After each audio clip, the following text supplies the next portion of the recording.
Marty, how's it going? Good, not too bad. Hello, my name is Tai Shimiguchi. I'm the Battalion Chief, Battalion Chief for your community.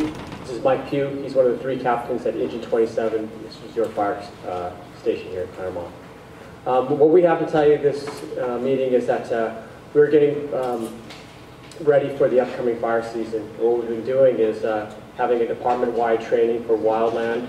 You guys have a lot of canyons. I know you guys have probably a lot of concerns about fire getting in those canyons. So as a department, we put a lot of time and effort into training to prepare in case something like that does occur. So with that being said, with the upcoming fire season almost upon us, the best thing you guys can do as homeowners, especially if you live near the canyon rim, is to landscape and keep up your the area around your property. If you can make about 100 feet of defensible space, it would really, really help ensure your house's survival in case there is a firestorm in the canyons. Do you guys have any questions for us? Yeah, when the residents that live on the canyon and have to start doing this 100 decibel space, should they follow the city or the department? Because I know there's some department is safe plants that shouldn't be touched, and kind of get in trouble for removing some of those foliages if they're environmentally safe. Well, you know, even if you do live on the canyon rim, people aren't technically required to do this defensible space. It's just highly recommended. You know, there are a lot of literature out there of plants that you can plant that are fire resistant and also don't take that much water in the drought conditions that we have right now. But I don't know if our fire department really supplies that. I can find that out and I'll bring that back to the next meeting here. I'll ask our Fire Prevention Bureau. Anybody else have any questions for myself or Captain Pugh? I have a question. We'd like to invite you guys to the movies in the park upcoming. Maybe bring your truck out there and let the kids have a chance to take a swing. No problem. You guys get that information to our PIO and they'll funnel it to us, and we'll have the Engine 27 come on out there. Perfect. Thank you. All right. Thank you. Awesome. Thanks, guys. All right, moving on to our business items. There should be copies of the minutes available. If we didn't have any changes to the minutes, can I get a motion to approve the minutes from May 7th? Rick motions. Can I get a second? Second by Lynn. Any discussion on the minutes? All those in favor of approving the minutes from May 7th, please say aye. Aye. Any opposed? Abstentions? Minutes are approved. All right. Bylaw amendments. Anybody on the bylaw committee want to take this on? Steve, I'm looking at you. Since I'm the only one here. Okay. I got So you have the problem? Yeah. That helps a lot. Okay. So the proposed changes, there are 2 changes, 2 sets of changes. One will be already presented, and we'll be bringing up for a vote this evening. And another set that we're going to talk about tonight, and then bring up for a vote at the next meeting. The whole idea is to make the process much more specific, so that we know exactly what's happening. When we look at the bylaws, there were a lot of extra words and a lot of verbiage in there that didn't apply, and so they're taking out particular things. For example, when somebody joins the CTC, their membership goes through the remainder of that calendar year, not for 1 year from the date they paid. That way we're not in a position of chasing people on every month trying to figure out who hasn't paid. So just as we've done before, all the memberships are from the 1st to the 1st, to the 1st of January, the 1st of January, to the 31st of December. But this clarifies the bylaws in that respect. That's for me. Another change is that, that's a reflection of the same thing. Next slide, please. Okay, we get into endorsing candidates. We've discussed this before. We're not going to endorse any candidate for any public office. And if you do an endorsement for a non-candidate for an issue, for example, then we need to have your approval to do that, just so that you're aware of it. And if there's a presentation that comes to us that asks for our endorsement, then we will do our best effort to find the counter to that. For example, if somebody comes and asks us for approval to pull out a giant oak tree and cut it down, and they want our support, well, we might then, instead of just going ahead and endorsing it, we might bring in somebody who is interested in keeping that tree because it's in their neighborhood or what have you. That way, you'll both have both sides before we ask you to approve or our endorsement or something. So we're not going to endorse things without your consent. Next slide, please. Obviously, we need to vote in order to change any endorsement activities, and that's why we brought those to your attention. So we're going to be voting on the required changes tonight. Next slide. And then this is the membership, which is supposed to be on the next. So I jumped ahead on the membership. So we've already covered this part.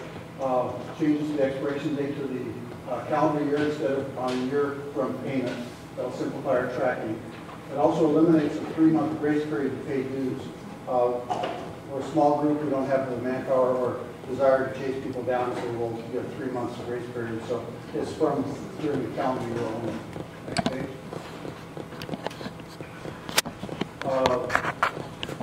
Process for approval of proposed changes. The membership has to review any proposed changes, obviously, and the changes will always be posted to the CTC website. That's www.claremontonline.com. And then once we've discussed it at the next general meeting, we'll vote on whether or not to amend the bylaws based on these proposed changes. During this period between the time we discuss it first and the next meeting when we go to vote on it, if you have any questions or concerns, you get hold of Eden. That's the email that's here, eden.yagi@gmail.com, and she will take that comment or criticism or idea and send it out, and we'll work on that. We'd rather have something that's completely in conformance with what you'd like to do, rather than just doing the goose, so to speak. That's it. Okay. So, pardon me? The membership section of the bylaws or the endorsement process that we're going to vote on right now. Okay, can I get a motion then to approve the endorsement process changes for the bylaws? I motion to approve. All right, Steph makes a motion. Can I get a second? No, second. Second by Joe. Any other discussion? All those in favor of approving the endorsement process changes for the bylaws, please say aye. Aye. Any opposed? Abstentions? And endorsement processes approved. All right, so that takes care of that. And so next month, we'll come back to you with the membership. We'll vote on that. And the membership changes are posted on our website right now, so you can go check that out if you would like. Moving forward, board reports. The only thing that I necessarily have is I've been working with Alan from Chris Kate's office on the down Claremont sign at Balboa 805. We've got some great progress on that, and Alan's going to talk more about that in his report. But other than that, it shouldn't take too long to get that replaced, probably a couple months. But hopefully, maybe, I don't know, Alan, you're... Hopefully. We'll find out here soon. Okay, we'll find out here soon. But otherwise, we're on top of it. Things are happening, and we'll make sure that gets done. Outside of that, I don't really have anything. Richard, you have anything? Okay. He's not here. Jack's not here. Jack's not here. His treasury report. We have money in the bank. We've got 26-ish thousand, I think, last count. Yeah. Yeah. So we're good on that. Steve, do you have anything to report? Yeah, it was brought to my attention that the water bills have changed in their format. I'd like to see if we can get somebody from the water department here to make a presentation, because apparently the change is so dramatic that it's hard to read and understand the bill. So if we could do that, that's... Okay. Well, I think that'd be an important thing for the community. I second that. All in favor, Tim? The Claremont Certified Farmers Market at Madison High School is taking off. It's doing very well. We appreciate all the support. Everybody who comes out and buys their everything from jewelry. This week we have breads coming in, some fantastic baked breads. I understand we'll be having some sweets coming in. It's growing really nicely. A lot of community support. When is it? It's every Saturday at Madison High School on Doliva, up by Claremont Mesa Boulevard and 805. from 9 a.m. to 3 p.m. And there's plenty of parking. You don't have to worry about parking. Just drive on and follow the signs. Awesome. Thanks, Steve. Deanna, do you have anything to report? All right. Rick Richard, do you have anything to report? No, nothing new since last month. We're over halfway through the year. We've got just a little over 50 members. We're pushing for 100. But we got a half a year left to go. So I'd appreciate it to get up and start talking to neighbors and see if we can't sign some more members up. You got one new member? Cards. Remind them about their cards. Oh, yes, by the way, also, I keep mentioning this every meeting. I have about 30 or 40 cards that haven't been picked up yet. Very few people are picking up the cards. So if they're coming to the meetings, please check at the desk over there, Jan over there, and see if you got a card available. I know I had one woman come in tonight, said she didn't have her card. Apparently Jack hadn't got to me on it yet because he's been busy lately. So as soon as I get that information, I'll have a card made up. So please go pushing for your neighbors and see if we can get some more members in here. Thank you. Awesome. Speaking of the cards, Steph, that's a good segue into you. So go for it. Good evening. Okay, from a couple different fronts. From the Public Safety and Awareness Committee front, Neighborhood Watch, our coordinator here in North Claremont, has done an excellent job. She has found an old policy from way back when, which is a do not knock list, and she's been working with various people on that. So it's just like a do not call list, but this is for solicitors and things like that. So that's going to be forthcoming. More information will come out once it gets more formalized, and I think she's working with Chris's office and his representatives to get that done. What's a do not knock? A do not knock list basically requires solicitors to make, you're going to be on a list where they can't knock on your door, and if they do, they'll be penalized or some sort. So again, I'm just kind of throwing it out as a glimpse into the future. But she was able to dig that up, and they're fine tuning it and running it up the flagpole, the proverbial flagpole. So when that information comes back down, we'll distribute that out to everyone so we can get behind it. Public safety also at the local libraries, North Claremont, Claremont over off Bergner, and we also have the library over off of Balboa. They provide seniors the ability to log on to Nextdoor, and we'll give them tutelage to get on to Nextdoor and teach them how to navigate the CTC website. So that's a free resource if you want to share that with anybody out here. The libraries are a great resource, and we should really begin to direct our communities to go to the libraries. Okay, so Captain's Advisory Board update. There were a number of issues that had come out recently, but here's a couple highlights. 3 weeks ago, there were about 12,000 uncategorized body-worn camera videos. About 3 weeks ago. That number has gone down to 3,000. So as an officer is engaging with a resident of whatever nature, they would turn on their body-worn cameras, and some of those engagements were uncategorized. But that number was at 12,000 3 weeks ago, and I found it very impressive that it's down to 3,000. So someone's actually taking the time to go through each one of those videos and then putting them into a specific category for the city's attorney to review if they so choose to. So that's a glimpse from the Captain's Advisory Board.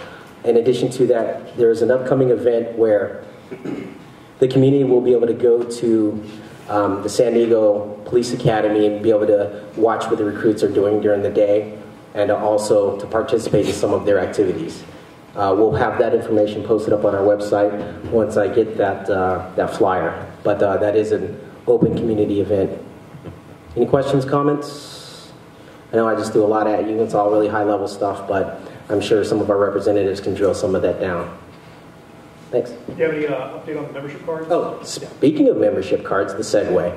I worked with Michael Benninger last week about putting a member, what do we want to call that? Business partner for your membership card. So for example, Boomerangs, they will give you 10% off of your entire check that is not a happy hour, at happy hour prices, if you show your Claremont Town Council membership card. Mandarin Walk over off Claremont Boulevard in Balboa, they will also give you a 10% discount if you show your Claremont Town Council membership card. So those are the first two that we have right out of the gate, as well as ADT. I'd be remiss if I didn't speak to ADT. ADT can offer you home security systems at a 20% discount for being a CTC member. So we'll have those images posted up on our website over on the right-hand side underneath the widgets, so you can see who's a partner and who isn't. And their specials will be spelled out underneath that. Awesome. Cool. Joe, do you have anything? Movies in the park? Yes, Movies in the Park. I want to congratulate Jesus, who's not here. She's doing a fantastic job of putting together the Movies in the Park this year. There will be 3 events. The first one is on June 20th at Cadman, at North Claremont Rec Center. They'll be doing Happy Feet, the movie. It'll be a great thing, and she's putting together some great menu for the evening. So congratulations to Jesus, and please attend. Yes, sir. Yeah, just wanted to confirm the rec center for the movie at Bannock off of Claremont Mesa Boulevard. That is correct, at Bannock, Claremont Mesa Boulevard, the North Claremont Rec Center. Thank you, Michael. The movie, I think, starts at... Yeah, movie starts, I think, at 7 o'clock. But I try to get there early, obviously, for ideal seating. And then, of course, we're going to have food and stuff and popcorn available to buy as well. So, yeah. Joe, do you have anything? Yes, I was at the Claremont Days. I was at the Claremont Days meeting this afternoon, and we do have to furnish our own pop-up for our shade and tables and chairs. And we also need the $250 check that we're going to give them. Need that for the next meeting. Okay. All right. And other than that, I stopped at Smart and Final and got a lot of prices on the stuff that we need for our movie in the park. Okay. Ketchups and popcorn and all that. Awesome. That's it. Cool deal. August 1st. Claremont Day, August 1st. Little, do you have anything? Kylie, do you have anything? Dr. John's not here. Corey, Nothing. you just had a baby, though. Yeah, I did. The new Claremont president has a May 21st. Congratulations. And John, do you have anything? No, sir. All right. Kara, do you have anything? No. All right. And Jesus is not here. All right. So moving on to elected official reports. Sarah, are you here from Scott Peters' office? You're always running. I feel like I've always sitting over there and I need to get things going because this meeting moves at such a quick pace. Okay, hi everyone. Sarah Zarnecki with Congressman Scott Peters' office. Couple things. You might have seen on the Congressman's social media that this Memorial Day he was at both Fort Rosecrans and Mount Soledad celebrating that day. We're also celebrating the anniversary of the Battle of the Midway this weekend. It's the 4th through the 7th. And that kind of segues well into a program that we're doing in our office called the Veterans History Project, which is a national project that's run through the Library of Congress, where veterans can come and do a minimum of a 30-minute interview to tell their stories about their service and have it cataloged in the Library of Congress for future generations. We think it's a really great program to not only talk about the experience as a warfighter, but also your experience in service across the country and throughout the world. It's a really great program, and we're actually interviewing a veteran from the Battle of the Midway on Monday morning, which is really, really exciting. Our office is just can't wait for him to be there. We also just recently had a press conference in Claremont at the Boys and Girls Club talking about summer pool safety. I always forget this acronym. It's CPSC, but it's the Consumer Product Safety Coalition, which is a United States organization, provides some insight for families to make sure that they're having a fun, safe summer with their kids, both in pool and ocean safety. Those resources are available on their website, and you can find that link on the Congressman's social media pages. And we're also going to be, the Congressman also just introduced a bill to talk about infrastructure funding, developing a long-term fix for our nation's infrastructure funding plans. That's, ports, our freeways, roads, bridges, making sure that we have a long-term plan to make sure those investments are happening and those jobs keep getting created, which I thought was really important. So, as always, I'm here to answer questions if you have them. No? Okay. Thanks, Sarah. righty. Marty Block, we have a new person, Sarah Fields, and she's here.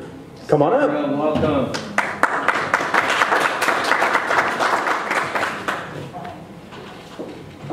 Hi, everyone. Close. My name is Sarah Fields. I'm new to Senator Marty Block's office. I will be repping to this area, so if you have any community concerns that connect back to a state agency, you can direct them to me. Just really quickly, right now in the state legislature, bills are moving from one house to the other. Bills need to pass out of their house of origin by the end of this week, so that's tomorrow. So moving from the Assembly to the Senate and vice versa. The Senator is proud of several pieces of legislation that will move from the Senate to Assembly. Two in particular, SB 15, which incentivizes graduation in 4 years for CSU and UC students, and SB 369, which tracks children of active duty military throughout their education. Children who move schools a lot, trying to make sure that they're properly assessed as they move throughout their K through 12 education. We are on time to adopt a budget June 15th for the state.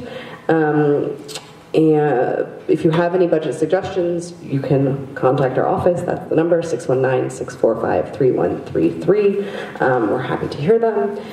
Also, and this is always true, if you're ever having an issue with a state agency, we are here to help. The DMV, ABC, EDD, the whole alphabet soup, we are here to serve your needs. Also, if you're having an issue locally, sometimes we, not a state issue, but it's not moving, we can help you with those as well. Maybe not as effectively, but certainly we're here to help and serve as a resource. Any questions? Yes? Yes. Any progress on stabilizing the UC tuition for the next 2 years? So the short answer is yes.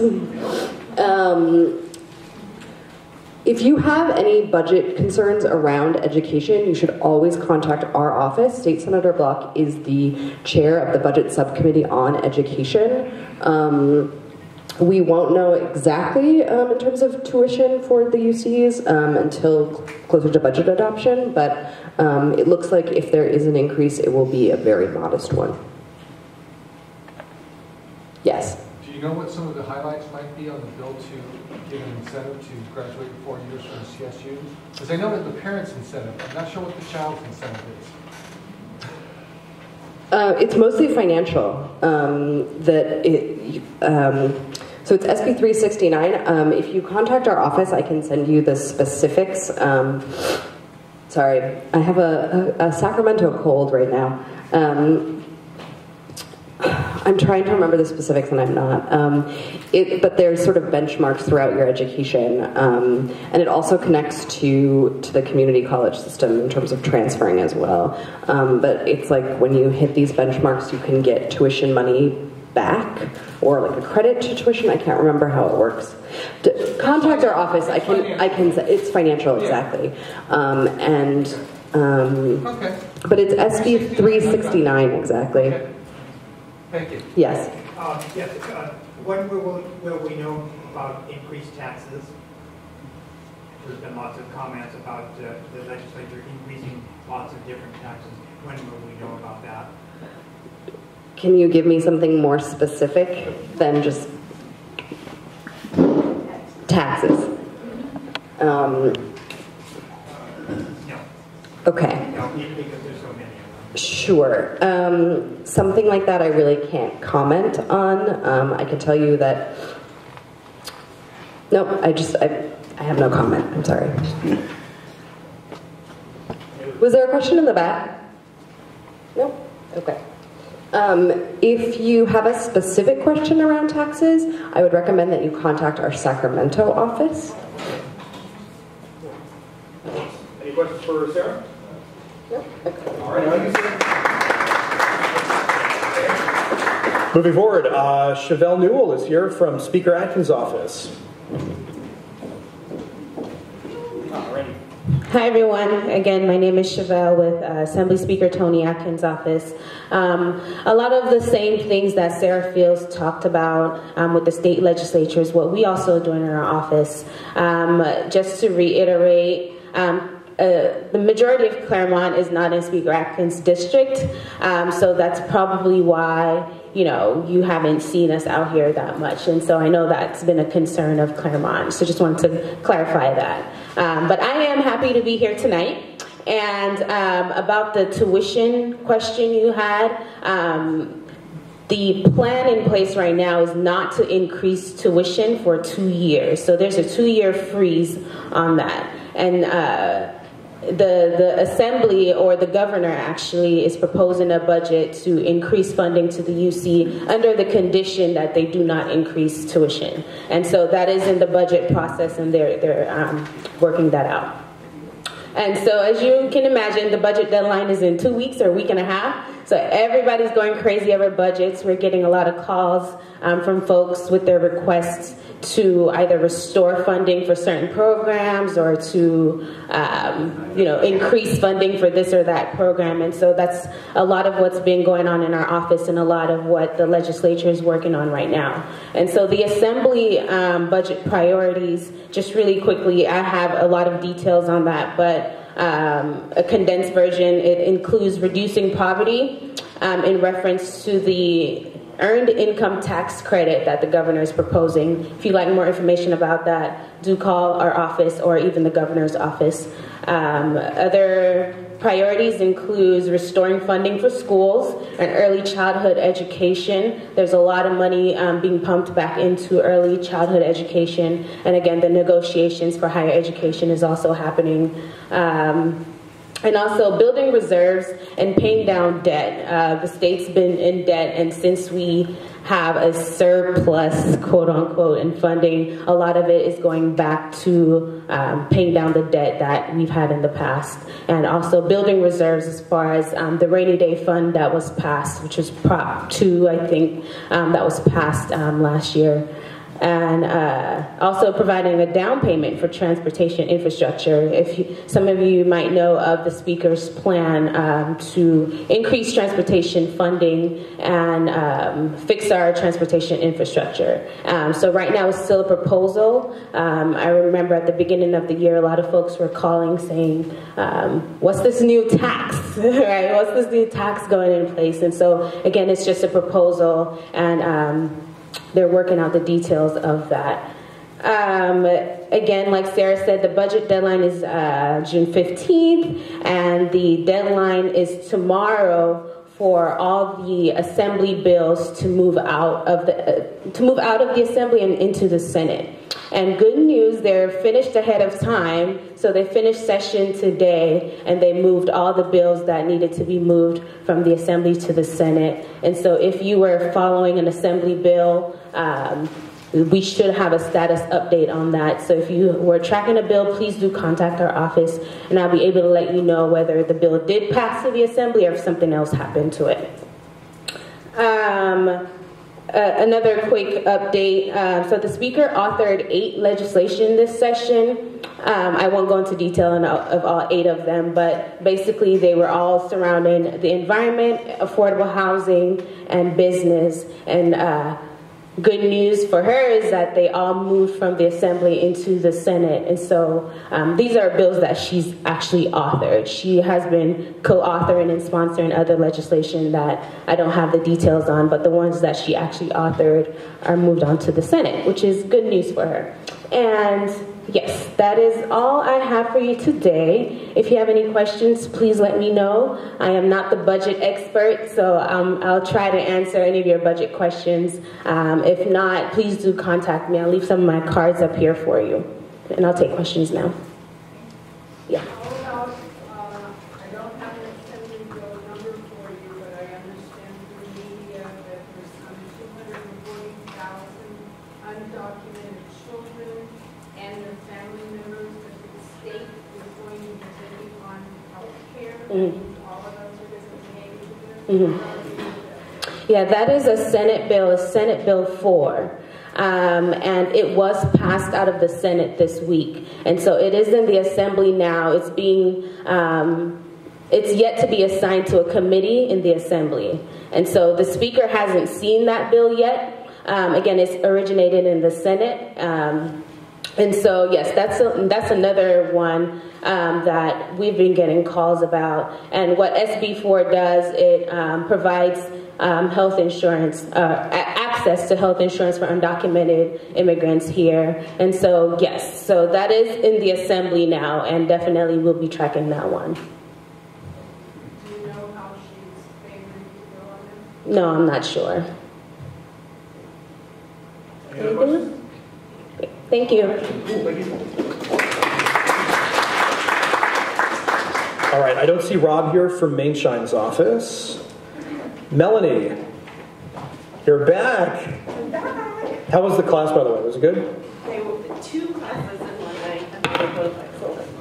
Public finance and negotiation and bargaining. Pretty exciting stuff. Melanie Wilson from Supervisor Ron Roberts' office. Happy to be here at the Claremont Town Council. That was one of the most beautiful national anthems I've heard in a very, very long time.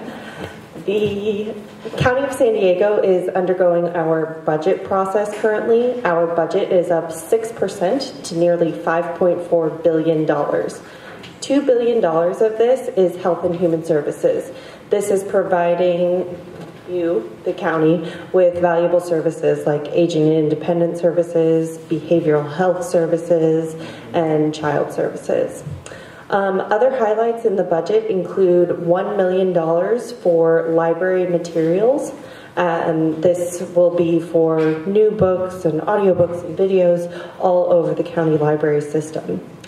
Also, we've hired 5 new positions underneath our soon-to-be head of veteran services. We are trying to build a more comprehensive approach around how we address the needs of veterans in our county. Lastly, we have added 5 new PERT teams. PERT is the Psychiatric Emergency Response Teams. These teams assist the SDPD with addressing the homeless issues in our communities. So those are just some highlights for you. Also, I wanted to tell you about our Tweenie program. Every spring, the county receives thousands and thousands of kittens. Many of these kittens are too young to be adopted. They can't be adopted until they're a certain age and weigh a certain amount, and they've had their shots and surgeries and everything like that. So we would like to encourage you to become foster parents for these kittens. The Tweenie program provides you with all of the food, litter, toys, everything you need to be the perfect foster parent. So if you have any questions on that, I'd be happy to provide more information. Any other questions? I have a question. Yes. So on the website, it shows the gondola project. Yes. It's supposed to be the report supposed to come out at the end of June? Yes. The report will be being heard at the Transportation Committee meeting 2 weeks from tomorrow. The agendas are online, but it's at 9 o'clock at Sandag. This is the initial engineering study for the project, so there will be a more comprehensive study completed after that. But basically this study was to see if there were any major things that killed the project, like us being in the way of airplanes or anything major like that, before we spent the money to undergo a larger study. And tentatively, everything looks really good. It's a safe, affordable, inexpensive form of public transportation. Gondola.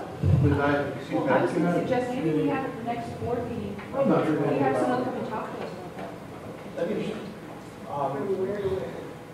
This particular gondola would be from the convention center in downtown San Diego up and into Balboa Park.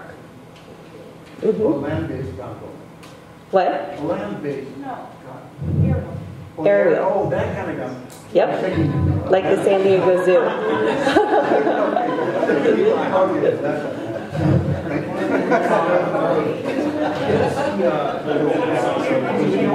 Yeah. The design person or people or company, project manager or whatever. Yeah, we'll get them on for a meeting. And I know the supervisor loves to talk about it as well. Okay. Maybe we can get mine too. Mm-hmm. Okay, I'll shoot Yep. you up. I'm going to show my lack of knowledge that when you said the county runs the library system, we built a new downtown San Diego library. Does the county actually run that library, or does the city of San Diego? That's part of the city library system. So the county library system is going to be part of the unincorporated areas, but I know I have a county library card because they also have traveling ones that stop in areas downtown, and you can also take advantage of their library material, their online library materials like CDs and things like that, despite not being in the right location. Anything else? Awesome. Thank you, Melanie. Anthony George is up from Mayor Faulkner's office. Thanks, Ryan. All right, no problem. Good evening, everyone. My name is Anthony George, and I'm the representative for District 6 here in San Diego for Mayor Faulkner. A couple things to announce. June 1st, there were state mandates to cut water usage. Mayor Faulkner held a press conference with some of the region's mayors, and San Diego, or the state mandates that different water districts cut their water usage from anywhere from 12% to 36%. San Diego is doing a very, very good job on conserving our water, and the state has set our mandated cut to 16%. That's we encourage everyone to continue conserving your water, and we appreciate those who are already doing it. June 3rd, Mayor kicked off the city partnership with Nextdoor.com. I know a few people have been speaking on the subject. Nextdoor.com is an internet platform that's used by communities to build stronger and safer communities. It's very nice in the way that they set it up because people can't access Nextdoor until their address is confirmed. So it's a great way to kind of safeguard prying eyes and things like that, and we know that it's community members talking to community members. Nice to see you, buddy. Yeah, it's good to be back. It's been a while. Just so, once again, my name is Ernie Navarro with Councilmember Lori Zapp's office, and my duties have been tasked for the last few months because I was trying to carry 4 communities, so hence the reason why I wasn't here every month. But once again, I see some new faces too, but it is good to be back. One thing I wanted to pass out is we have this flyer that we call our frequently asked questions, and this is, I've got a whole bunch of them off to the side. And these are the types of questions that we get called daily on. For example, how can I report a street-related pothole or sidewalk or maintenance? Great contact information on who to call. When are they going to be resurfacing my street? Once again, great information on who to call. There's a CIP or a project that's going on this street here. How long is it going to last? Great information where you can call. So this is just a frequently asked questions fact sheet, so you can go ahead and get the, because a lot of times you'll try to call our office, and as a council office, we are receiving lots and lots of calls, and it may take us a little time to get back to you. So this is just be able to get you directly to those departments that can answer those questions.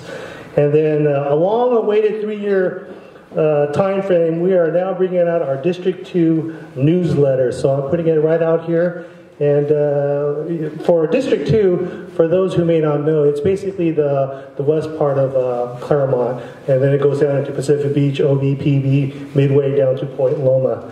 And but if you want to find out the information what Lori is doing, right here on the newsletter. And as the proposed budget goes forward, one of the really nice areas that went through and is going to be pushed through, we're looking at, is the increased hours in our park right here in Claremont, especially our South Claremont Rec. We're looking at hours going from 45 hours to 60 hours. And as you all know, especially with Claremont Days coming up, that is one heavily used park, and my kids use them all the time.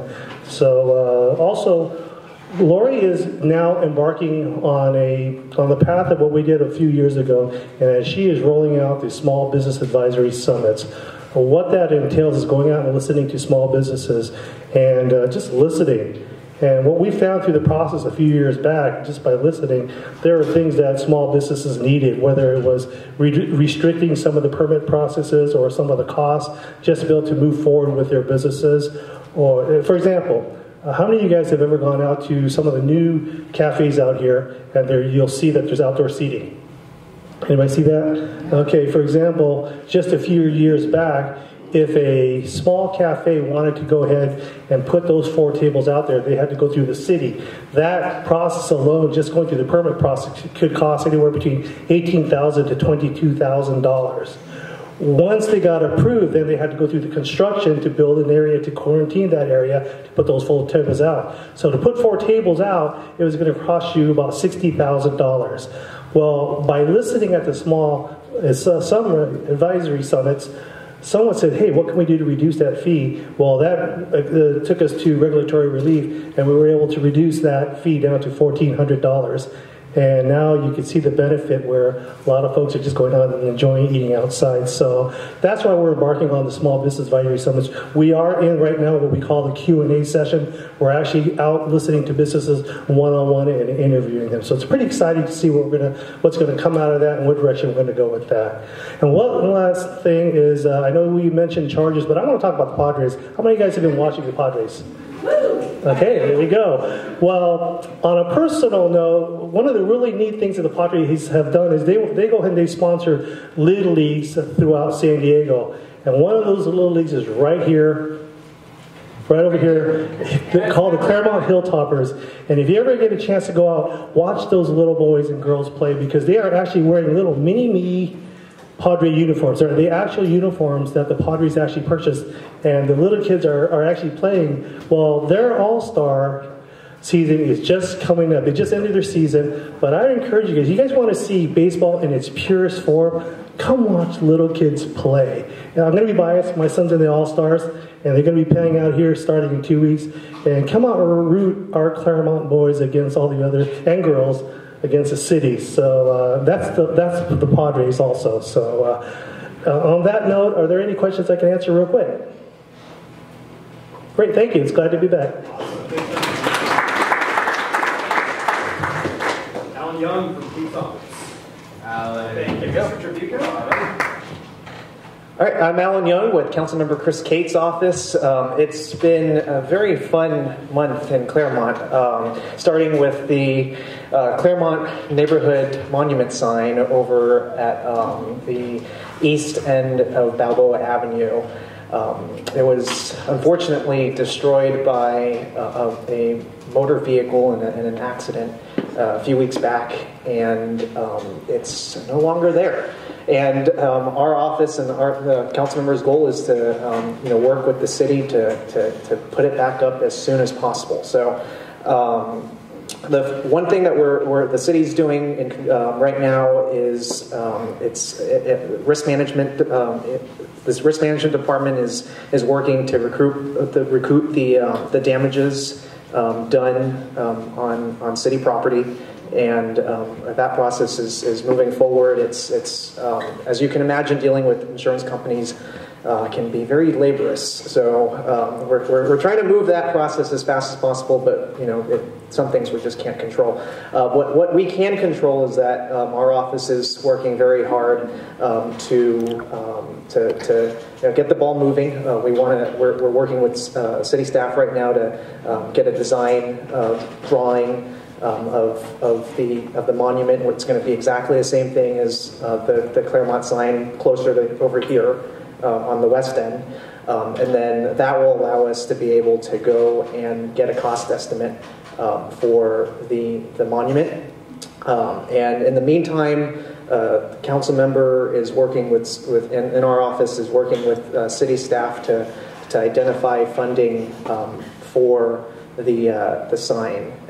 We're looking at all possibilities, all avenues right now to see if we can do that. But in the meantime, we have to get the drawings and we have to get the cost estimates done so that when we do find the funding, we can move forward and start that process. So that's where that is right now. I'm not going to, can't commit to the few months because we don't know what the process is going to be like. There's some things, like I said, we just can't control, but rest assured we are working on it, and it's one of our top priorities to get it back up in the community. May I make a comment on that? Yes. Yeah. This whole issue was brought to the Claremont Town Council by a concerned citizen, actually two of them, with photographs and full documentation of the problem and the issue, and that allowed us to then turn to it down in Chris Cates' office. So keep the information coming. When you see a problem or concern, document it, send us photos, what have you. We'll get it out to the, obviously someone to get the job done. Right, and this is a perfect example of how, you know, the town council and council offices and all the other, you know, government offices can work together. Information that you guys get, you know, you guys get the ball rolling, and then let us know, and we you know, we do what we can on our side to. You're doing a great job. Thanks. I appreciate it. Thank you. And then, so just one more thing. Obviously, the city council is actually voting on the final budget on Monday, and like Ernie said, one of the things that the community is really, really happy about, especially in Claremont, is the increased hours and recreation centers. There's two in our district that's going to be getting increased hours. It's North Claremont Recreation Center, and then also Kearney Mesa Recreation Center. They will all be getting from 45. Right now, it's 45 hours a week up to 60.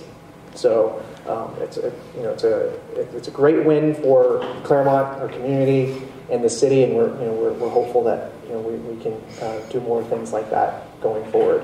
With that, I'll take any questions. Yes. On these signs, they seem to have a limited lifespan. Why don't you buy some real cheap ones and buy a couple dozen at a time? The funny thing is that the two that are up right now, they look like solid rock, and I think pretty much all of us thought that. It's not. No, it's styrofoam. It's not styrofoam, but it's another material. It's hollow inside, and even that's not cheap. So buy a lot of them. Get stories. Don't buy just one. Buy 100 of them. It'll cost 10%. That's right. Buy in bulk. Unfortunately, I don't think it works that way with this specific issue. Yes. Those signs were put up. I asked how much they cost. They were $50,000 each, which I thought was an egregious waste of taxpayers' money for the reasons stated. So they're not substantial. I don't believe that this particular one is that expensive, but here's the issue with community signs. That was the question I asked. That was the answer I got. Okay. Who did you ask about that? City council. Those things were what, 15 years ago or something? These were put in 2007. Okay. They put one down at the base of Claremont Mesa Boulevard. It got whacked, got graffiti, got torn up. It's never been replaced. I don't really want to see it replaced. So here's the issue with these monument signs is that for the two that's on Balboa Avenue, that's actually unique. How it got there is very unique because it was actually paid for. Balboa Avenue used to be a state route. Yeah. And when it transitioned over to a city street, there was a Balboa Avenue median maintenance improvement fund. And those two monuments were actually put in using those funds initially. Moving forward, though, the city's policy is to not fund these kinds of monuments anymore for these reasons. That a lot of the other monuments that you see around the city are actually paid for using private dollars raised either by a community group like a town council or some other entity that pays for that monument and then also for the maintenance of it. So most of the ones, especially the newer ones, are put in that way, privately funded, privately maintained. These are unique in that they were paid for by this special fund. So that's the long sort of explanation as to why these are suggested different. Put up new monuments, make them out of brick. It would probably cost them less and last longer. We're currently looking at all options in terms of different things, but we are working on it. Question. Yes. Is Balboa classified as a state highway? It no longer is. It no longer is. No, it used to be, which is why, yeah. It's 276. Just curious, if the recent damage was done by a motor vehicle accident and an insurance company involved, why is it at all difficult to get a paper? That's one of like the main questions when you're filing a claim was any property damage. Right. Yeah. Like I said, we're working. The city is working on recouping those funds. It is working on it. We don't know how long that process will be. Usually it's pretty fast. It could be more difficult, especially given the circumstances of this particular case. From what I understand, there's a lot of individuals involved in that accident, and so it is a more difficult process. We just don't know how long it's going to take. So in the meantime, what we're doing as an office is being proactive and trying to get things done. And then, when we do get those funds, then we will get reimbursed. Yeah. Awesome. Any other questions for Alan? All right. All right. Thank you. I want to move on into our guest speakers, so I'm going to push off public comment until afterwards because we've got some really good public speakers. So I want to bring up Circulate San Diego first, which is coupled with the D6 Bicycle Advisory Committee. Lynn, you know these folks well. You want to introduce them? I don't know these folks at all. But I was the one that suggested that they come. I've been reading about different improvements in the city bicycle and pedestrian walkability and various kinds of mobility besides the automobile. And I think a lot of people are interested in the different alternatives that we might have. And so Circulate San Diego has been it's involved with that, and the Bicycle Advisory Committee is involved with that. So I thought it'd be helpful to have these advocacy groups come and talk to us about what the plan is for the city, what the plan is for Claremont, what's been happening, and answer some questions. So with that, we have Maya Rosas from Circulate San Diego and Jacqueline Ward, who's with she's the D6 representative, District 6 for the Bicycle Advisory Committee. So thanks for coming. Thank you. So we combined our presentations, so we're going to kind of take turns, and I don't know where we should stand. Does it matter? I think in front is better. Here, either or. Okay. Thanks. Okay, so thank you for inviting us and for that introduction. Again, my name is Maya, and I'm the policy assistant at Circulate San Diego. How many of you guys are familiar with Circulate? So, okay, not too many.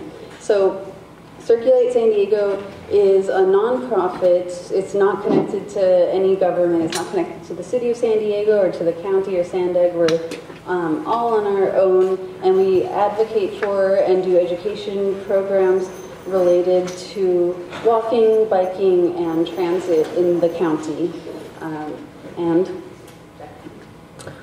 So I'm actually a Claremont resident, and I am this isn't my day job, I'm a PhD student at UCSD, but I am the District 6 representative for the Bicycle Advisory Committee, which is a city advisory committee made up of representatives from each city council district plus 2 mayoral representatives.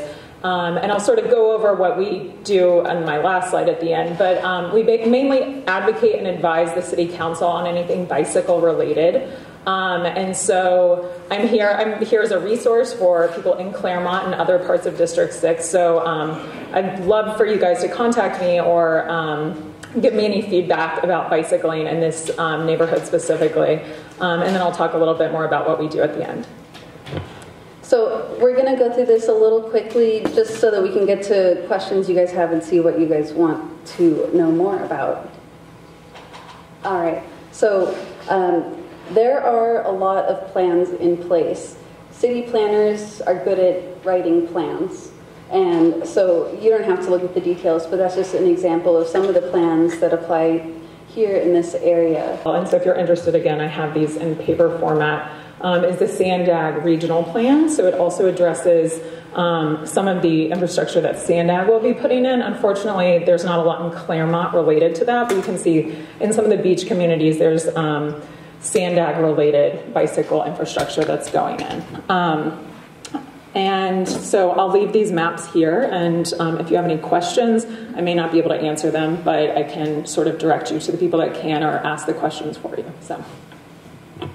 Okay, so this map that she's showing is, as she said, related to City of San Diego plans. That would be the bicycle master plan and also Sandag's bicycle plan.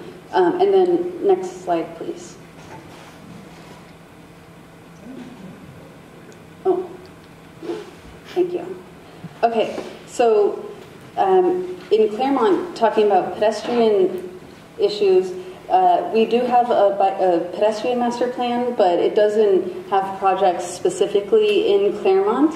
So that's why I mentioned that if you're interested in a sidewalk, a crosswalk, you can just go ahead and contact your council members because there is money to do that. It doesn't need to be like a big CIP project type of thing. But Sandag has the regional plan, San Diego Forward, the regional plan. How many of you guys are familiar with that plan? Okay. So Sandag is our regional transportation planning agency, and so they come up with all these big plans that serve the whole region. So they have some funding that goes to active transportation, and I'll start with that. So it is definitely difficult to see there, but they have plans for whenever there's a new transit station anywhere in the region that they are going to build in active transportation facilities. It's called Safe Routes to Transit, so that means that it should be built walkable and bikeable. It should be accessible by walking and biking. And then, of course, they do plan on making improvements at freeway interchanges. So these are all things that should be happening eventually. And then, so yeah, you can stay here, but I wanted to mention that by 2050, going up and down the 5, Claremont is going to have high-speed rail. Imagine that, if that happens. The coaster is going to be double-tracked. 2050, by 2050. Yeah. Of course, there will be the trolley extension, and there will be an airport express line that's going from, I think, Carlsbad. So there's a lot that's planned going up this corridor right here. And then there's also a rapid transit line.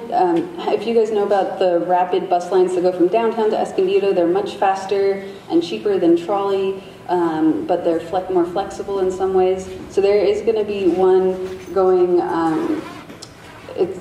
by 2035 from Fashion Valley to UTC and UCSD via Linda Vista and Claremont. So that is another type of transit that you guys might not be familiar with that will be coming here eventually. Okay, next, please. And then, of course, everyone is familiar with the Mid-Coast Extension. So once again, I am not affiliated with a planning agency. I'm not in charge of planning these things. We're kind of the outsiders that want to make things more walkable and bikeable. So the extension is supposed to be completed by 2019. It'll start construction late 2015 and is expected to take about 4 years. Late 2017 is when it's going to be done? Late 2017 is when. Oh, well, their website is not up to date. Okay, well, it's supposed to take 4 years to construct. So Sandag is in charge of planning these big transportation projects, both highway and transit. The City of San Diego is in charge of land use. So there is that distinction there, and it's important to know the difference. We will be working with the city on making it more walkable and bikeable because, again, it's very important that this, you don't have to drive to access this. That is very important. So just making it as amenable as possible to those types of things.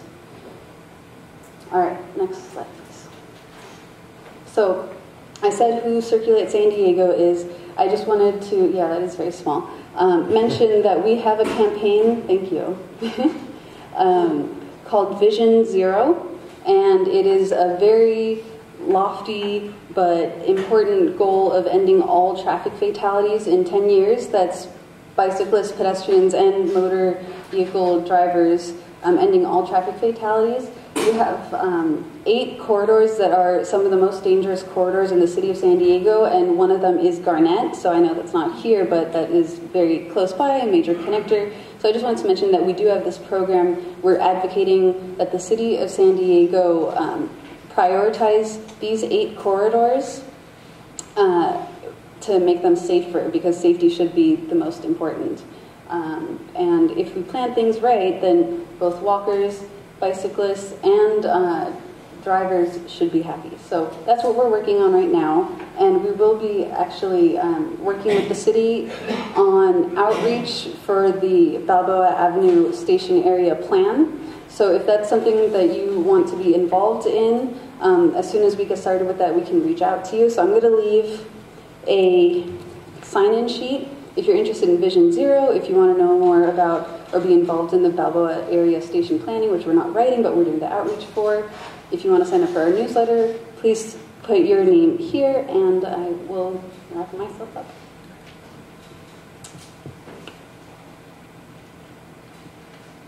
Next one. Yeah. So yeah, the Bicycle Advisory Committee is a new advisory committee for the City Council, and so it was just started last year, and I was appointed in November, so it's still very new, and we're still sort of figuring out our role. But our bylaws state that we advise City Council on issues related to a creation of a strategic implementation plan. So like you heard, we have this bicycle master plan, and that's actually been around for some time. But, you know, as we've said, and I know you guys are aware of, there's, you know, you can have as many plans as you want, but unless they're implemented, it doesn't really matter. And so we're sort of working on a game plan for how to implement the bicycle master plan. That's a very well thought out, well researched bicycle infrastructure planning system, and just how to actually do that and who the people are to do that is what we're advising on. We also just generally advise on issues related to bicycle policy, safety, and infrastructure. So we actually have reports from the San Diego Police Department at each of our meetings regarding bike thefts, bike collisions, anything related to bikes, and those are actually very interesting. And just as a side note, in the Northern Division for the police department here, they actually have a bait bike program that's sort of a way to catch bicycle thieves. And it's actually been really successful. It has a 100% conviction rate, and it's mainly down in the beach areas where there's a lot more bike thefts. But that's been a big success for the city, and that's sort of in the Claremont area as well. We also advise on policies that encourage the use of bicycle transportation for work commuting. And so we're working with the city's bike program on bike counts and basically coming up with a way of figuring out what the data are, how many people actually bike to work and commute and use bikes on a regular basis. And then we also sort of help the city improve the coordination and communication between many different stakeholder groups. So the Circulate SD comes and presents to us as an advisory group. We had the Business Improvement District sort of chair come and present to us. So basically any sort of organization or group of people that are interested in bicycling in any capacity, we're there to support those groups and sort of advocate to City Council on their behalf as an official city organization. So we have meetings the first Wednesdays of every month, so just yesterday. They're at 6:30 downtown at the offices of Civic San Diego. And my email address is here, and I'd love to see any Claremont residents that are interested, or if you have any sort of questions, feel free to contact me. And yeah, if you have any questions now. Yeah, there was an interesting article in the paper the other day, and the letters to the editor, and it had to do with the bicycles asking for wider lanes, which means they're going to be taking away more road space for drivers on automobiles. We as drivers have to pay tax for licenses and all that. And the question came up, well, don't you feel that the bicycles, that they're requiring more and more part of our highways, that they should also be licensed and pay taxes like we do? What's your organization's opinion on something like that? That's not something we've sort of taken up yet. But I know the city, like there have been some road diets on certain city roads, not really any in Claremont that I've observed, but you know, one of the big ones is along 4th and 5th down in the Hillcrest and around Balboa Park. And that's a very contentious issue. And so we're here to sort of advocate on behalf of cyclists, but you know, people drive, and you know, a lot of cyclists drive too. So I think being able to cooperate, making it safe for cyclists oftentimes makes it safer for drivers. And so if there's ways to widen roads or decreased speed. We're advocates for that as well. So I can't really speak to that. Our sort of committee hasn't really discussed that type of sort of tax situation yet. So are you involved in all of those rental bikes that now are showing up in areas? Yeah, Deco Bike. So that actually, the city started that. It just rolled out this year. And so Deco Bike has been an organization that sort of gives us periodic updates on their program. And we sort of coordinate with them in efforts to get people to utilize that system. But it is their own sort of, it's a contract with the city itself. So they're their own sort of entity and they have their own employees. But we do work with them a lot and sort of encourage use of that system. That's a great question. So so I know that they really would like to put the Deco Bike system in La Jolla, Pacific Beach area. The furthest north they go right now is, I think there's some around Mission Bay. Yeah, but I don't know. Maybe you know. But I think it's a lot of like coordination with the planning groups in that area and the communities in that area and getting their buy-in for it. So I can't answer that. But if you guys would reach out to Deco Bike and get some in Claremont, that would be amazing. So I can sort of ask about what their next plans are at the next meeting. Any other questions? Great, thank you. All right.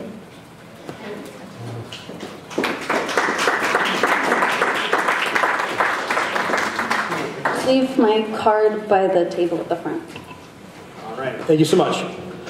Okay, bringing up our next speaker, David Aiken. He's been here before. He's our consumer advocate with the water department, or just consumer advocate. I guess you are with the water department though, right? Yes. Okay. All right, thank you. I also want to point out there's some handouts that I brought here. If you haven't had a chance to grab one, I brought some fact sheets with me. They just came out today. This one is frequently asked questions. Someone asked a question about building permits. That's covered here. I've also got a fact sheet about the latest watering restrictions, if you haven't grabbed one of those. And this one is a shameless plug about me. If you're curious about my background, you can grab one of these as well. But more importantly, it's got my phone number and email address on it if you ever need my assistance. Okay, let me go to the first slide. Okay, customer advocate. Who is he and what does he do? My background is I'm a California attorney. I practiced law for about 8 years. Before that, I was in the public utility business in Houston Lighting and Power and Southern California Edison. And then in February 2001, I came to work for the city in public utilities, and there I am ever since.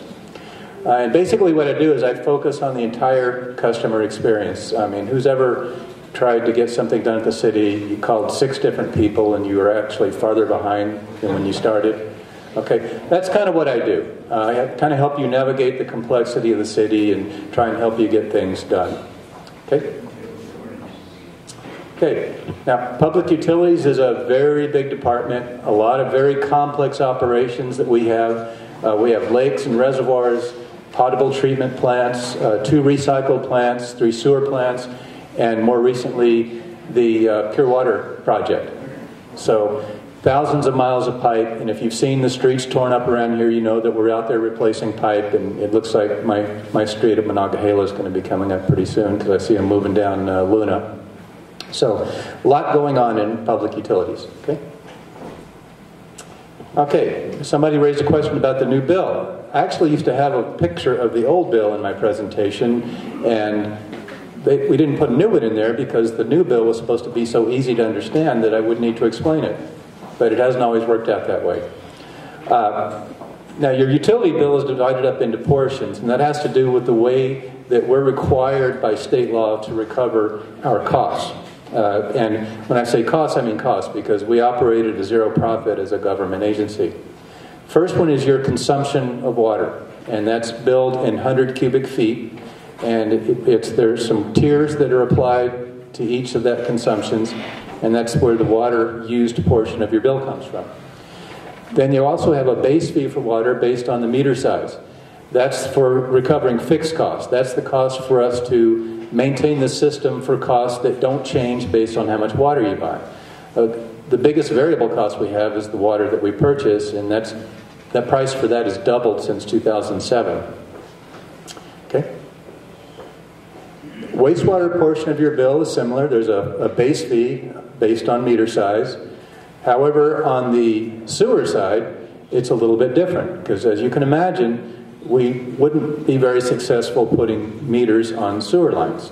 As my wife would say, that would be a really crappy job to do. So what we do is we look at your lowest winter consumption. And it's generally from December to March. We look at that lowest consumption and use that as a basis for calculating your sewer service charge. So that's why come every July 1st, you see that amount change. And as your water consumption goes up and down throughout the year, and some people wonder why that sewer service fee doesn't change, it's because it was a fixed charge established in winter monitoring. Okay, next. Now, who's had a bill that was higher than you thought it should be in the last year? And you will not hurt my feelings by being honest. Come on. All right, most of us. Okay, 3 reasons why your bill is going to be higher than you expect. One, and a very common one, is that you just simply use more water than you thought you did. Another is a leak in your system. Third is a meter reading error. Okay, next. Here are a few examples of things that could cause your bill to be higher than you expect. You had company, new landscape, you might be overwatering, one of the grandkids may have left the hose running all weekend. A variety of things that can happen to cause your bill to be higher. Or we just had a hot, dry winter, so people had to use more water in the winter than they would like. Okay? Leaks. Now, there's good news and bad news on leaks. So do you want to know the good news or the bad news first? Bad news. Bad news, okay. The bad news is not all leaks will qualify for leak adjustment. Irrigation system leaks and running toilets, which are very common, do not qualify. However, hidden leaks, like pipes inside the wall, underneath the house, do qualify for an adjustment. If anything that's not readily visible to inspection will generally qualify for leak adjustment. So what you do is get it repaired, submit your receipts, and then we'll get a leak adjustment investigation going on it. Now, if you have a meter leak, which means the gasket on the meter is leaking, we adjust all that off. The pipe leak adjustment is we split the difference with you over what your normal bill would be. So sometimes people are surprised when they don't get the whole thing taken off. Yes? Does that just come in a credit for your next bill, which is what I was told once, and that to me is not something that I'm really happy with because it puts me in a higher tier rate. So how do people get reimbursed for that if it's something that's an adjustable? Well, what they do when they do your leak adjustment, they go and adjust it based on the tiers that consumption was in. So they start with the 4th tier and give you an adjustment based on the 4th tier, and then it goes down. So it starts at the top and goes down, not at the bottom and goes up. So you will get credited based on which tier that overconsumption was in. And you can they generally put it on as a credit on your next bill. However, if it's a pretty substantial one, you can ask for a refund. How do you know which tier it comes out of? Well, for example, let's say it was 100 HCF, and you normally use 20. Well, what they would do is they would credit you for half of that. But they start at the higher end. So the highest cost water comes off first, and they all work that way. Okay. One point I want to make is make sure that you have and install and maintain a pressure regulator.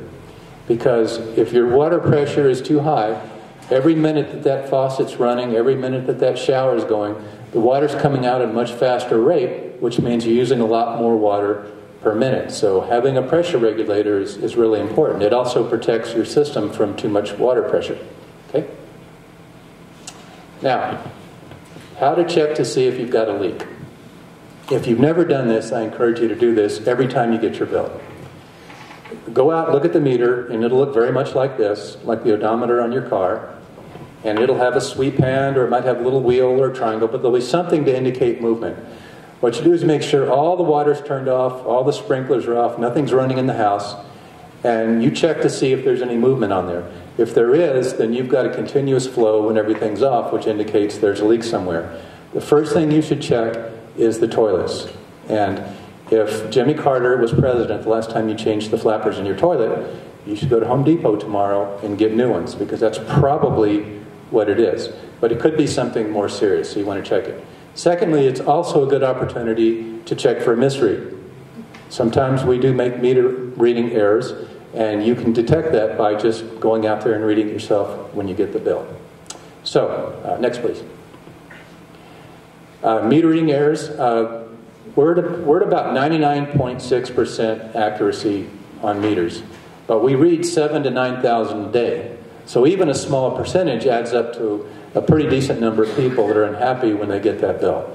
It's not something we do on purpose. And I often get somebody at one of my presentations says, Dave, they don't read my meter and I can prove it. I'm like, okay, I've never heard this before. What is it? He says, well, I go out there, I put a rock on the box, and when I come back, the rock is there, so I know they didn't read it. Well, I'll tell you a little tale here. They know what you're doing. They know that you don't trust them. So what they do is they take the rock off, they read it, and then they put the rock back. We tell them not to do it, but they do. Yes? On that meter, I bring this up every time one of you guys come here and talk about this. I'd like to know, they go up there, you open up the meter, and it's so full of dirt you can't see anything. How do they read the meter like that? I brought that up a couple of times when you guys have been here making speeches about the meter. Yeah. Where do they get an accurate reading when you can't even read it? I have to wipe it off. Yeah, and they do the same. But the harsh environment of a meter box, especially if it's damp, you can wipe it in a matter of a minute. It'll be illegible again. Now, if the box is full of water, they have a plastic tube that they use that they put over it that allows them to read it. And you can read something that you can't even see it without that device. So the best way to determine if they're really reading your meter is go out there and read it when you get your bill. Well, I've gone out there right after they've read it, and I open the thing up, they look, and it's about 2 seconds, and they're gone. I've gone up. Have a rider that would cover something like, because it might be cheaper. It kept me thinking that my neighbor across the street a week ago, it's been 2 days, he had to dig a whole front yard up, and say the whole place is must have cost $2,000. Oh yeah. She didn't have insurance. Yeah, and the $4,000, I think it pays up to $4,000. So it may not cover all of it if you have to do it, but you know, insurance is like this, and I used to defend people in my law practice who didn't have insurance, and it just broke my heart to see them in that situation. But if you never use it, then you're kicking yourself later saying, man, I paid all that money for that insurance for 10 years and I never used it. But boy, if something goes wrong and you do need it, holy cow, does it save you. So it's a personal choice. Yes? Yes, we have the desal plant coming online, said to be able to produce 10% of our water needs. Yes. We have a 16% reduction, we have a 10% coming in. Looks like we're going to be doing okay. Yeah, one of the things we pushed back on, and the Water Authority particularly pushed back on, was the fact we wanted to get credit for that. But basically the state is looking at a statewide level, and they're saying, okay, we need to cut back statewide 25%, so you're still going to have to cut back 16%. We've also got the pure water plant that's going to be coming online soon, and we wanted to get credit for that. That's going to be probably a third of our water use by the time it's fully implemented. It's going to be up to 83 million gallons a day. We don't even have the piping in place to do that yet, though. Well, the piping to get to the pure water plant from the I call it the purple pipe plant is there. The only piping that's going to have to go out is to get to the San Vicente Reservoir. The real time-consuming part is going to be expanding the plant's capability to produce that amount of water. Right now, it produces 1 million gallons a day as a demonstration project. So there's a pipe plan between La Jolla, or if I may, and San Vicente Reservoir? Yes. When will that be completed? It'll be fully. In fact, I do a whole presentation on this. I'm trying to remember off the top of my head. It's going to be probably a good 20-year project to get fully implemented, unless the continuing drought creates a sense of urgency and it happens faster. Is that another 50 million gallon per day pipe going in? I don't know what the capacity is on the pipe, but I know that the plant's capacity ultimately is going to be 83 million gallons a day. So that would be, we would have a pipe system that was sufficient to deliver all that. So that's and like I said, I have a whole PowerPoint presentation on that. If you guys would ever like me to come out and do that, I can talk about that whole thing. But it's a good presentation just by itself. Yeah, yes. Are there plans to extend the purple pipe to the Highway 5 for landscaping? I know that they have plans to expand the purple pipe, but it's kind of like a spider web. It goes out from the center. So eventually, I think they hope to get it all over town. But you know, with all the infrastructure costs the city has, they're just prioritizing right now. I'd like to see it happen faster than it probably is, but it is going to eventually get there. Yes, sir. You mentioned the value of tracking. I apologize if I missed it, but did you mention See, Click, Fix, or Act? And are you still using those programs? Wait, say again? See, Click, Fix, or Act? You know, the cell phone reporting program the city had? Oh, there is a cell phone reporting plan that I had a slide on. If you go to wastenowater.org, you can get information on how to download that program. And it goes right on your phone. Another question? Yes? I don't see how toilet rehab is going to work during the drought. If you make the water so expensive, you ask everybody to cut back, you're only flushing the toilet once a day, where are you going to get the water to recycle? We will go down the drain anymore. We will still have plenty of wastewater, I promise you, because most of the reduction is going to be outdoors. But okay, outdoor water doesn't make any difference to the toilet and tap, because that never gets down the pipe anyway. Right, but we're talking about the water going down the sewer. You're going to need 83 million gallons a day to reduce 83 million gallons a day, right? Yeah, and we will have more than enough. Even in the drought situation. And the good thing about this is it's a drought-proof source, because we're always going to have enough water to be able to take a third of it and recycle it back. I mean, even people aren't flushing their shower water, their dishwater. They're flushing their 1.6 or 1.3 toilet once a day. There's only about 3 million people in the county. That's only, let's say, 4.5 million gallons a day. If everybody flushed once a day. Yeah, we are highly confident that no matter what the drought situation is, we will have more than enough wastewater to produce the pure water plant. They must be coming from the laboratories. Yeah, well, keep in mind there's commercial, there's hotels, there's restaurants. I mean, it's not just single family homes that are feeding that. But even then, let's say a company uses water, and they're going to say, "Well, I pay 50 cents a gallon for this water to do my process. I don't think I'm going to flush it down the drain. I'm going to resell it to somebody else." Yeah, and if we cut use back that much, we wouldn't need the pure water plant. But believe me, we will have more than enough wastewater for the pure water plant. All right, any last minute questions for David? All right, thank you for having me back. Okay, thank you. All right, just highlighting some upcoming stuff. Saturdays, Farmers Market at Madison High School, Claremont Planning Board, June 16th, June 20th, Movies in the Park at North Claremont Rec. We're showing Happy Feet. Our Board of Directors meeting is June 25th. And our next CTC meeting is July 9th, which is the second Tuesday, because the first Tuesday is so close to July 4th that we're just going to move it to the second Tuesday. Now, opportunity drawing. Anybody have, what do we have for opportunity? Public comment. Oh, public comment. While we're getting set up for opportunity drawing, if anybody has public comment, on the right-hand side. Thanks, John. So you have public comment, come take the microphone, and we'll just go down the, whichever. Line up over there. 2 minutes each. All right, Jan, go for it. Jan here, Claremont High School, tomorrow night, 6 p.m. in the gym, $5 to get in and go and support these kids. They give everything from deep within, and it's their talent show night. So don't let them down. Pass the word. Take your neighbors. Hi, my name's Talana Hardacre, and I'm a member of the Claremont Community Planning Group, and I really want to encourage you to show up to those meetings, third Tuesday of the month, right here at 6:30. There's a lot of stuff going on in Claremont. We need feedback from the residents. I mean, just some examples. Stevenson School over there on Pocahontas, 52 homes being proposed in that area.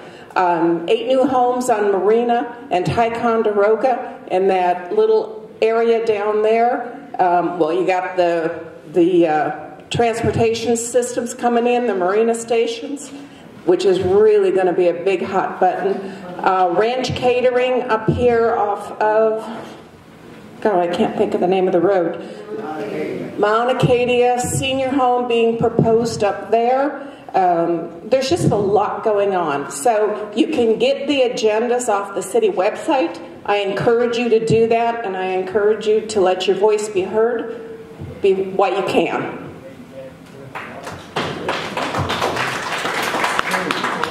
My name is Joel Smith, and I live here in Claremont. And the last few months, I've been working with city traffic engineers to work on the traffic calming solution for Moraga. The city engineers have come up with a plan for 2 traffic circles, one at Idlewild Way and one at Fox Place. They have plans in place. They've drawn them up. I walked the neighborhood and I got all the mandatory signatures for the traffic circles. All the residents live within 200 feet. Fire department has buy-in, so I'm looking for money. And I'm coming to the council here to see if I can get a letter from you supporting that effort. I think it'll be a letter from you guys to Lori Zapp saying that it's a vital part of the community. Any support I can get. And by the way, it will be discussed at the planning meeting. How much are they? They'll be about $100,000 a piece.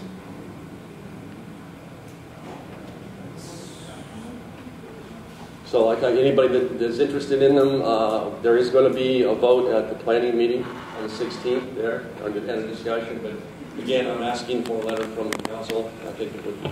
So here's my recommendation. If you can send us an email to our site, sure, that'll circulate through all of us, and we'll be able to have some internal dialogue about it. Excellent. And then our next board of directors meeting, we can have some discussion. Because obviously it's worthwhile to the community and worthwhile to your neighborhood. So we want to make sure that we address it. Can do. Okay? Thank you. Thank you. First of all, I want to thank everyone for sticking around. And since we had Mr. David Aiken here, I just want to mention a couple things about water. If you have irrigation flowing on your grass and it runs for, let's say, 10 minutes at a time, and you start to see it run off into the gutter, it's going on too long. The easy way to deal with that, and it involves a little bit of programming on your machine. It's much better to have your irrigation run for a minute and stop, and wait about 20 minutes and have it run again. What happens is if it doesn't get a chance to soak in, it just runs right off the top. So you run it for a little while, let it soak in, or again. So in other words, you can get 10 minutes of irrigation, but not at a time. You want to break that up into like 10 individual minutes. It's very effective. Gray water is an interesting thing. I encourage you to look into it. I started putting a bucket for my laundry and spraying it into the slop sink. Just went right down the slop sink. I started filling a bucket. A load of laundry takes like 20 gallons. I fill this 5-gallon bucket up 4 times. I put it on my basil, on my tomato. No more with the hose. Everything comes, and that water has stuff in it that you use to wash your clothes. That stuff is actually good for your plants. So I recommend that as well. And there's one other thing I saw in the store the other day. I thought it was really neato. It's a temperature gauge that goes between the spigot and the faucet in your shower, and you turn it on. And once it gets to a certain temperature, that little thing turns the water off. So it doesn't sit there and run and run and run. You're like, oh shoot, I forgot, and I got to run back in. So if you can find them, they're like $12. They're this little thing like this, and it just has a little automatic turn-off mechanism in it. So I recommend getting one of those as well. That's it. Thanks very much, guys. Steph. One of the things I want to call out again is we have Jared Williams over here. Jared is our cameraman, and for the opportunity drawing tonight, he's offering up his services, so this will be one of the opportunity gifts. But again, we want to thank Jared for his support of the Claremont Town Council. Okay, so I guess are we doing this one first? Okay. Oh yeah, we need the tumbler. We need the tumbler. Tumbler.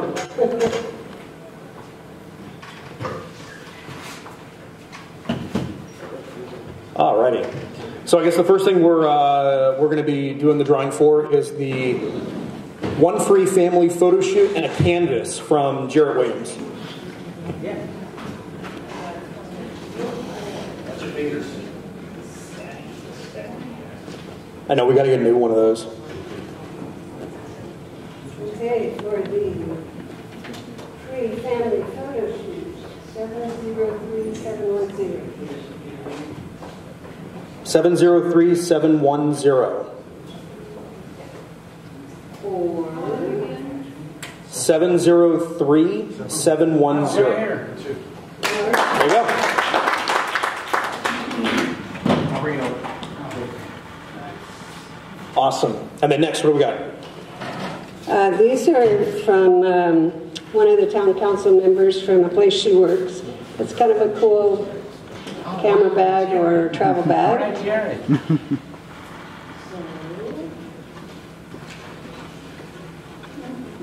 No, not that one. That's the right one, I'm sure of it. 703714.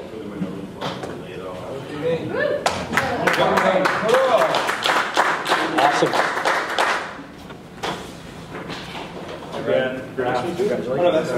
Oh, no, it isn't. We'll do one. Okay.